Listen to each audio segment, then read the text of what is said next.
Friends,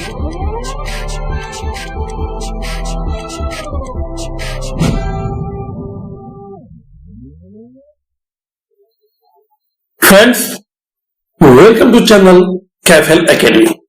दोस्तों, आज हम इस वीडियो में कुछ ऐसे वाक्य बताने वाले हैं जो बहुत ही महत्वपूर्ण है और जिसका प्रयोग हम अपने दैनिक कार्यों में, दैनिक जीवन में बहुत ही करते हैं। साथ ही यह उन लोगों के लिए भी बहुत ही महत्वपूर्ण है जो किसी भी कॉम्पिटिटिव एग्जाम की तैयारी करते हैं।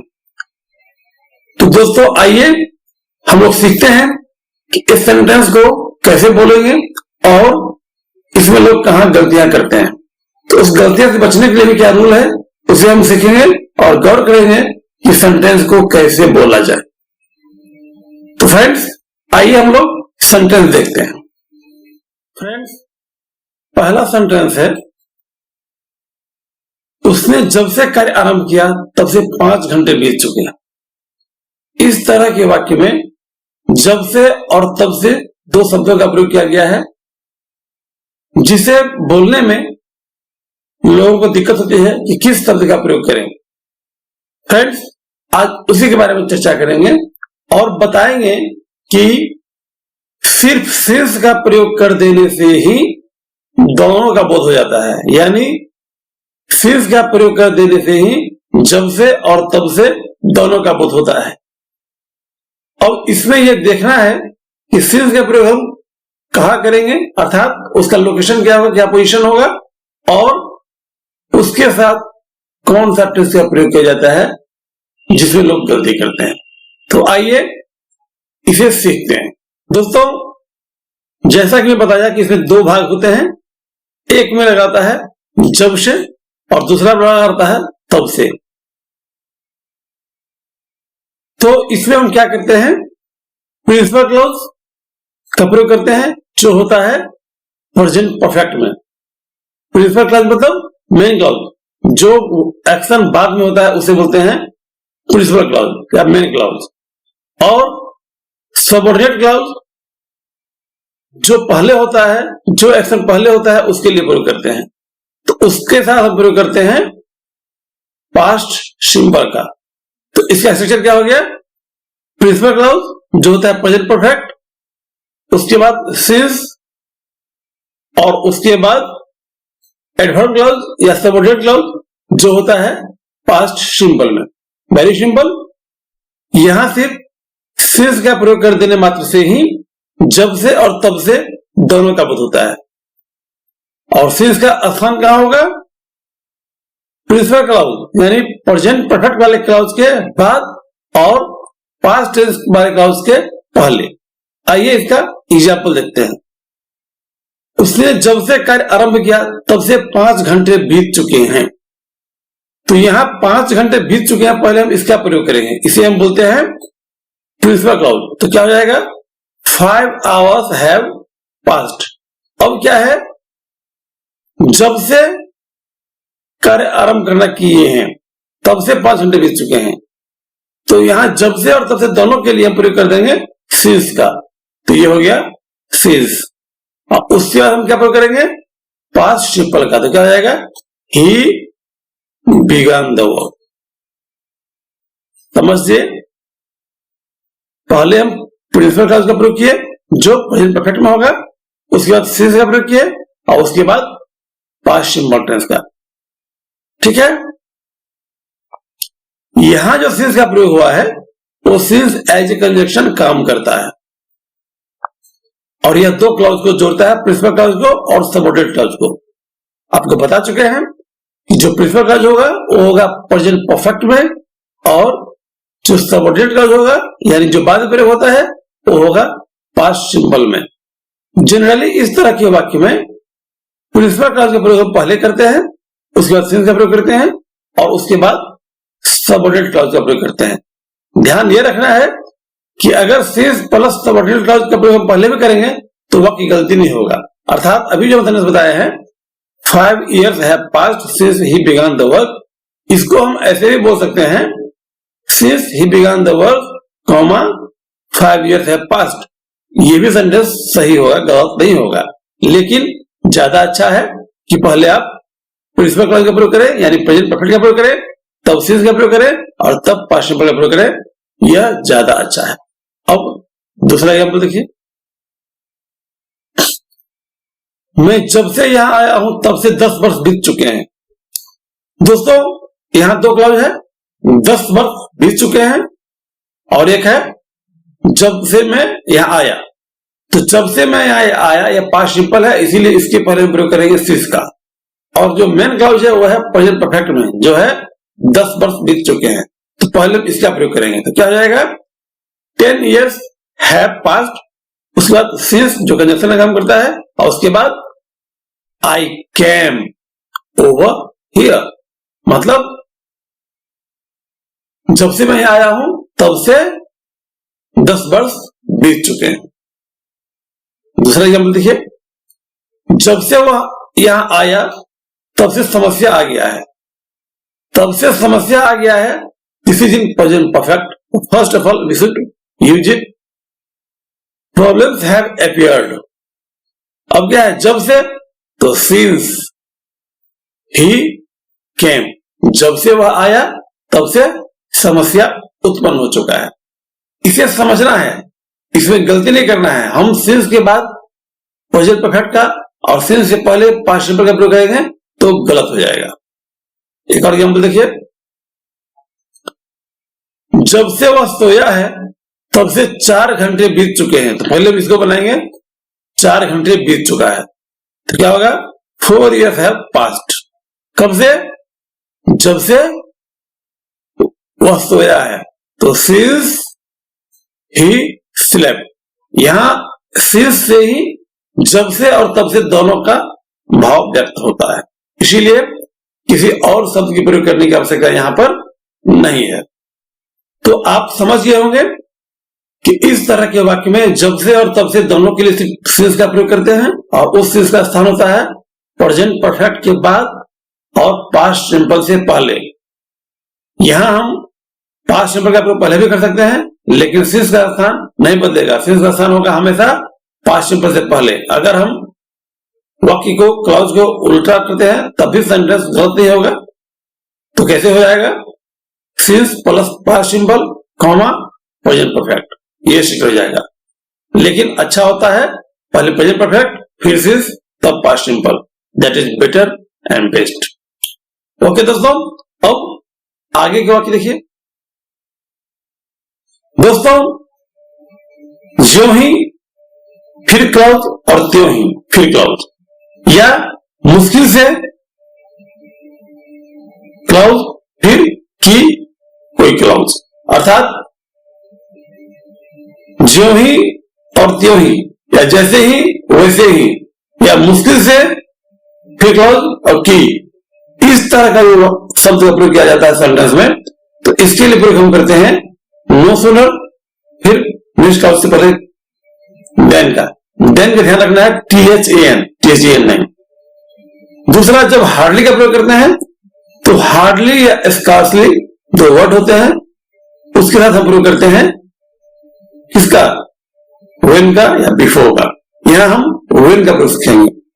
तो याद रखिए ये स्ट्रक्चर होता है, इसे हम चेंज नहीं कर सकते हैं। अगर नो सूनर का प्रयोग हुआ है तो नेक्स्ट क्लॉज से पहले हम देन का ही प्रयोग करेंगे। किसका, देन का, स्पेलिंग THAN। और जब हार्डली और स्कार्सली का प्रयोग करेंगे, जिसका अर्थ होता है मुश्किल से या शायद ही, तो उसके साथ जो नेक्स्ट क्लॉज होगा उसके पहले प्रयोग करेंगे हम व्हेन का।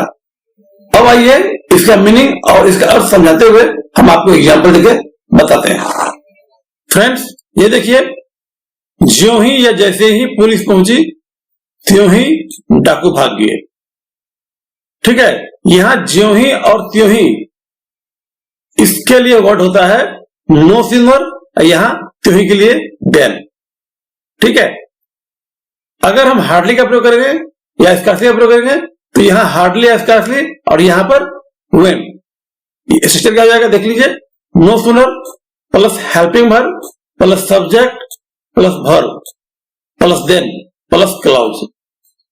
तो नो सूनर का प्रयोग किया है, इसलिए यहां पर देन का प्रयोग हुआ है। और जब हार्डली और स्कार्सली का प्रयोग करेंगे तो यहां पर व्हेन का प्रयोग करेंगे तब क्लॉज करेंगे। ये ध्यान रखना है आपको, एक कॉम्बिनेशन होता है, एक हार्डली उसका असली है, उसके साथ हमेशा व्हेन का प्रयोग होगा। दूसरा है नो सूनर, उसके साथ हमेशा देन का आएगा। फ्रेंड्स, ये एग्जाम में पूछे जाते हैं। नो सूनर के साथ व्हेन का प्रयोग करके पूछा जाता है कि गलती कहां है, या हार्डली के साथ व्हेन का प्रयोग नहीं करके किसी और वर्ड का प्रयोग करके और ये पूछा जाता है कि सेंटेंस में गलती कहां है। तो आपको गलती ही खोजना है। अगर हार्डली असली है तो वहां व्हेन होना चाहिए, अगर नो सूनर है तो वहां देन होना चाहिए। इसे आप रट जाइए, एकदम ही याद कर लीजिए, ठीक है। अब यह है कि नो सूनर और हार्डली या स्कार्सली, ये सभी वर्ड सेमी नेगेटिव है। नो सूनर नेगेटिव वर्ड है और हार्डली स्कार्सली सेमी नेगेटिव है। अर्थात यह होता है कि जब किसी सेंटेंस का शुरुआत नेगेटिव वर्ड या सेमी नेगेटिव वर्ड से होता है तो इन्वर्सन होता है। फ्रेंड्स, आपको पता होगा इन्वर्सन क्या होता है, क्योंकि इन्वर्सन का प्रयोग हम पहले ही बता चुके हैं। एक बार फिर शॉर्ट में आपको बता रहे हैं। इन्वर्सन मतलब होता है use of helping verb before subject. जैसे हम बोलते हैं ना, तुम जाते हो, यू गो। तुम कहां जाते हो, वेयर डू यू गो। यहां डू का प्रयोग क्या किया है, यू से पहले। तो ये चूंकि सेंटेंस इंटरोगेटिव है, इसीलिए हम क्या करते हैं, हेल्पिंग वर्ब का प्रयोग सब्जेक्ट से पहले करते हैं। ठीक उसी प्रकार जब नो सूनर या हार्डली का प्रयोग करेंगे तो हेल्पिंग वर्ब का प्रयोग सब्जेक्ट से पहले होता है, और इसी को बोलते हैं इन्वर्सन, यानी उलट जाना। हेल्पिंग वर्ब का प्रयोग पहले और सब्जेक्ट का प्रयोग बाद में। ठीक है दोस्तों, दोनों का अर्थ हम बता दिए हैं। जनरली, ज्यों ही और त्यों ही, या जैसे ही और वैसे ही, अगर ये सब दिया हुए तो उसके लिए प्रयोग करेंगे नो सूनर देन। अगर वाक्य में यह दिया हो कि मुश्किल से या शायद ही, तो उसके लिए हम प्रयोग करेंगे हार्डली या स्कार्सली, और उसके बाद नेक्स्ट वर्ड से पहले व्हेन का। ठीक है, कॉम्बिनेशन समझ गए, no sooner then, hardly, scarcely, when. ठीक है, दोनों का अर्थ समझ गए। अब इसके आधार पर सेंटेंस देखते हैं, सेंटेंस क्या होता है, कैसे बनता है। ज्यों ही या जैसे ही पुलिस पहुंची, डाकू भाग गए। या इसे हम ऐसे ही बोल सकते हैं, मुश्किल से पुलिस पहुंची ही थी कि डाकू भाग गए। तो ऊपर का जो सेंटेंस है, जैसे ही या ज्यों ही, उसके लिए प्रयोग हम करेंगे नो सूनर का। तो क्या हो जाएगा, no sooner did the police reach then the robber fled away. आप गौर कीजिए, नो सूनर वर्ड क्या किए हैं, डिड का प्रयोग किए हैं। डिड क्या है, हेल्पिंग वर्ब है, और सब्जेक्ट क्या है, पुलिस। तो पुलिस से पहले हम डिड का प्रयोग किया है, दैट इज कॉल्ड इन्वर्सन। याद ये भी रखना है कि हम नो सूनर का क्या प्रयोग किए हैं, देन का।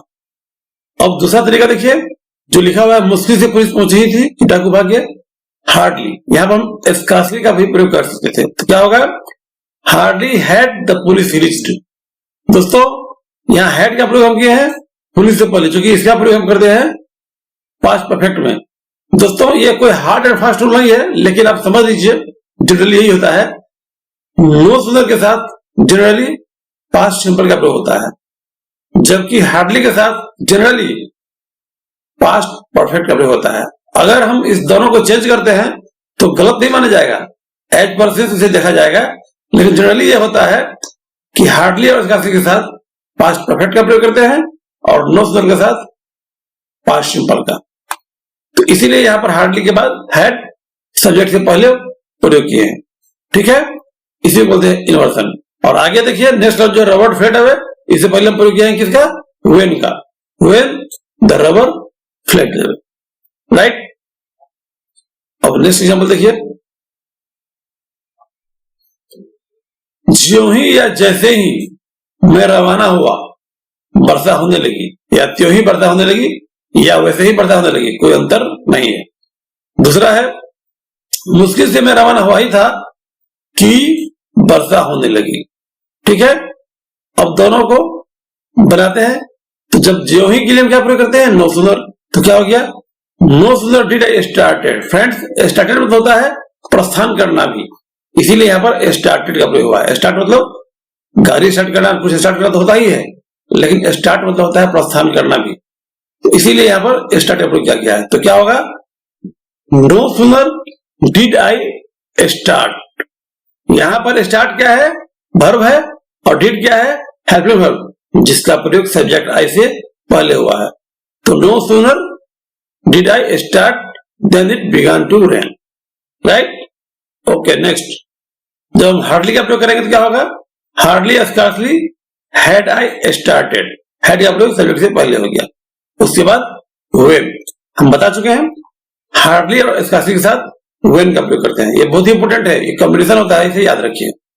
अब नेक्स्ट, जो ही वह बिस्तर पर गया त्यों ही उसका दोस्त आ गया, या मुश्किल से वह बिस्तर पर गया ही था कि उसका दोस्त आ गया। तो हम बता चुके हैं जो ही के लिए क्या होता है? No sooner. तो क्या हो गया? No sooner did he go to bed. यहां पर डिड का प्रयोग सब्जेक्ट ही से पहले किए हैं।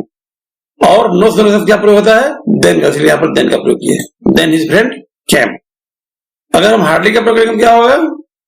हार्डली या स्कार्सली हैड ही गॉन। या हैड का प्रयोग सब्जेक्ट ही से पहले, उसके बाद व्हेन हिज फ्रेंड केम। ध्यान ही रखना है, अगर हम हार्डली स्कार्सली का प्रयोग करेंगे तो उसके साथ हम प्रयोग करेंगे व्हेन का, नेक्स्ट क्लास से पहले, ठीक है? अब दूसरा वाक्य देखिए, जो ही मैं खाना खाया वह मेरे घर आ गया, या मुश्किल से मैं खाया ही था कि वह मेरे घर आ गया। तो नो सूनर का प्रयोग करेंगे, क्या हो जाएगा? No sooner did he eat then he came to my house. उसी प्रकार अगर हम हार्डली का प्रयोग करेंगे क्या होगा? Hardly had he eaten when he came to my house. दोस्तों, इसी के आधार पर हम कुछ सेंटेंस दे रहे हैं जिसे आपको अनुवाद करना है और कमेंट बॉक्स में लिखना है, जिसके ऊपर मैं रिप्लाई करूंगा और बताऊंगा कि आपका कितना सही है और कितना गलत है। तो ये रहा आपका ये वाक्य।